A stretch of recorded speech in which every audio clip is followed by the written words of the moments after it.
नमस्कार, आप देख रहे हैं स्पार्क न्यूज में हूं आपके साथ सरिता तिवारी। कल यानी कि 10 सितंबर को सुप्रीम कोर्ट ने फैसला सुनाया था कि 28 सितंबर तक कोई भी बैंक अपने ग्राहकों के लोन को एनपी यानी कि नॉन परफॉर्मिंग एसेट में नहीं डालेंगे, क्योंकि एनपीए की लिस्ट में आने से ग्राहकों का क्रेडिट स्कोर खराब हो जाता है। साथ ही कोर्ट ने यह भी कहा कि 28 सितंबर तक कोई भी बैंक ग्राहकों से जबरदस्ती ईएमआई भरने के लिए फोर्स नहीं करेगा।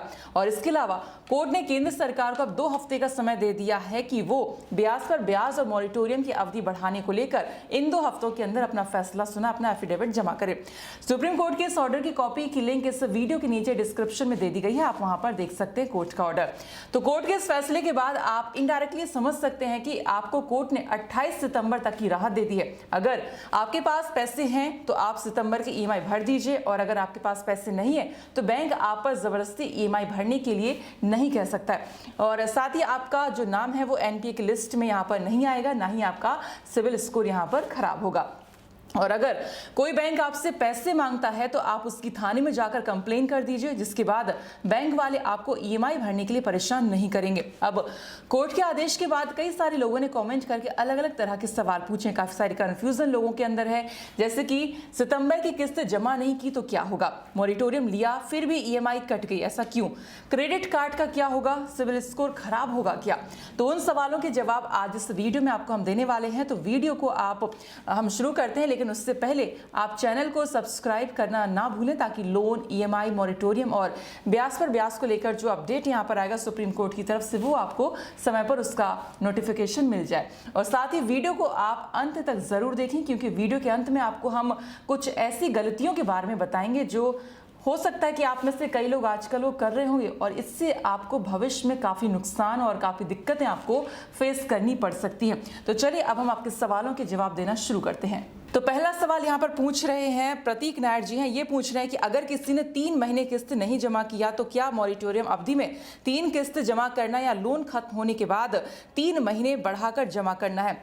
तो यहाँ पर जो इनका मैं उत्तर यहाँ पर देना चाहूंगी कि अगर आपने पहले 3 महीने का मॉरिटोरियम लिया है तो आपको जो लोन का टेन्योर है वो 3 महीने आपका बढ़ जाएगा। मतलब अगर आपका लोन अभी 3 साल और बचा है तो 3 साल 3 महीने का आपका टेन्योर यहाँ पर हो जाएगा। तो जी हाँ, आपको किस्त लोन खत्म होने के बाद 3 महीना बढ़ाकर जमा करना है। ये आपको आई होप ये क्लियर हो गया होगा। अगला सवाल यहाँ पर ले रहे हैं हम, ये है सियाराम कुमार जी पूछ रहे हैं कि मेरे पास काम नहीं है, लोन पे कर नहीं सकेंगे तो कुछ कीजिए। तो यहाँ पर सियाराम जी आपसे मैं यही कहूंगी कि आप 28 सितंबर तक का सुप्रीम कोर्ट के अगले ऑर्डर का प्लीज इंतजार कीजिए, क्योंकि काफी उम्मीद है कि मॉरिटोरियम की जो अवधि है उसको बढ़ा दिया जाए, क्योंकि आप जैसे लाखों करोड़ों और भी लोग हैं जो इसी तरह की समस्या से यहाँ पर गुजर रहे हैं, जो कि कॉमेंट में भी आप देख रहे हैं। और साथ ही आप तब तक कोई ना कोई काम देख लीजिए, ताकि आगे जो ईएमआई आपको भरनी है उसके लिए आप कुछ पैसे यहाँ पर जोड़ सके। खैर आगे बढ़ते हैं।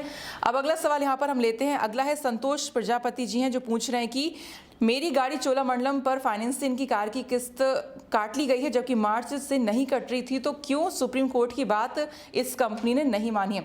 संतोष जी, जैसा कि आपने कहा कि मार्च से आपकी जो किस्त है वो लगातार नहीं कट रही थी, यानी कि यहाँ पर आपने हो सकता है 6 महीने का मॉरिटोरियम ही लिया होगा और अब आपकी सितंबर की किस्त कट गई है। तो 6 महीने का मॉरिटोरियम आपने, जैसे मैंने कहा कि लिया होगा, तो मार्च से अगस्त तक का ही आपका मॉरिटोरियम था। तो फिलहाल आपका मॉरिटोरियम की जो अवधि है वो खत्म हो चुकी है, और अब आपकी ईएमआई नॉर्मल तरीके से जैसे पहले कटती थी वैसे अब कटेगी। तो कोर्ट ने ये कहा है कि जो लोग अभी 28 सितंबर तक ईएमआई पे नहीं कर सकेंगे उनको बैंक एनपीए में नहीं रखेगा, ना ही उनका सिविल स्कोर खराब करेगा। तो अगर आपके पास पैसे हैं तो किस्त आप जमा कर दीजिए, अगर आपके पास पैसे नहीं है तो 28 सितंबर तक आप पैसे नहीं अगर जमा करते हैं तो आपको कोई प्रॉब्लम यहाँ पर नहीं होगी। तो यहाँ की कतई ये मतलब नहीं है कि आपका मॉरिटोरियम बढ़ा दिया गया है, ये सिर्फ कोर्ट की तरफ से एक बैंकों को हिदायत दी गई है कि आप जो आपके ग्राहक हैं उनको इस तरह से परेशान नहीं करें। अगला सवाल यहाँ पर लेते हैं।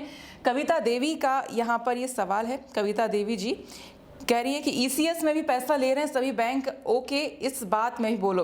तो ठीक है कविता जी, जरूर बोलते हैं और आपके सवाल का जवाब भी यहाँ पर जरूर देंगे। कविता जी का जो सवाल है कि ईसीएस है तो पैसे काट लिए, तो शायद आपने मॉरिटोरियम के लिए अप्लाई नहीं किया होगा, और अगर किया भी होगा तो मॉरिटोरियम कंफर्मेशन आपको इसका मेल हो सकता है नहीं आया हो। इसका मतलब है कि आपका मॉरिटोरियम कंफर्म हुआ ही नहीं। इन दोनों केस में ऐसा हो रहा है कि लोगों की जो ईएमआई है वो कट रही है। मॉरिटोरियम लेने के लिए आपको उस बैंक की वेबसाइट पर जाना होता है। बैंक ने वहां पे एक लिंक दी हुई है जहां पर आपको क्लिक करके एक मॉरिटोरियम फॉर्म भरकर बैंक को भेजना था। और एक और बात यहां पर मैं आप सबको बताना चाहूंगी कि अगर आपने पहले मॉरिटोरियम के लिए अप्लाई, जो पहला मॉरिटोरियम था उसके लिए अप्लाई किया और दूसरे के लिए नहीं किया, तो आपका सिर्फ मार्च अप्रैल मई तक का ही जो पहला मॉरिटोरियम है वो रहा। जून जुलाई अगस्त के लिए आपको मॉरिटोरियम 2 के लिए दोबारा से अप्लाई करना था। तो अगर आप ये सोचें कि दूसरा मॉरिटोरियम अपने आप अप्लाई हो जाएगा, तो ऐसा बिल्कुल भी नहीं है। एक दर्शक ने कहा था कि बैंक वाले धमकी दे रहे हैं कि पैसे मांग रहे हैं, मतलब कि उसकी ईएमआई के पैसे मांग रहे हैं। तो यहाँ पर बैंक उन्हीं से पैसे मांग रहे हैं जिन्होंने मॉरिटोरियम नहीं लिया था।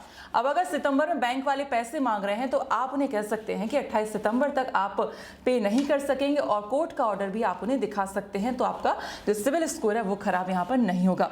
अब एक और सवाल यहाँ पर है, वो भी हम ले लेते हैं। अगला सवाल है कि जिन लोगों ने क्रेडिट कार्ड पर 3 महीने का मॉरिटोरियम लिया था उनका क्या होगा। दोस्तों, जब मॉरिटोरियम का ऑप्शन आया तो कई लोगों ने इसे जल्दबाजी में ले लिया और इसका नुकसान सोचे बिना ले लिया।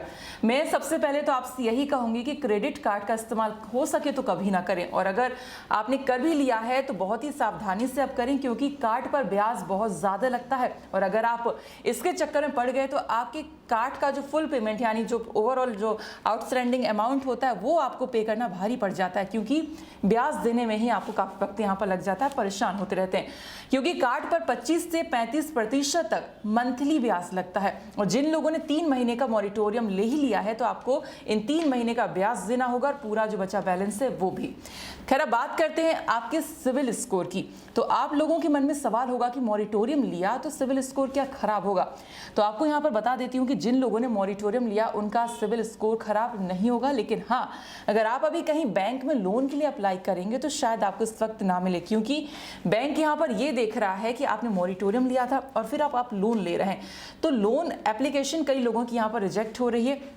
तो अब अगर आप आने वाले 6 महीने में अपना बैंक स्टेटमेंट सही कर लेते हैं तो आपको लोन यहाँ पर मिल सकता है।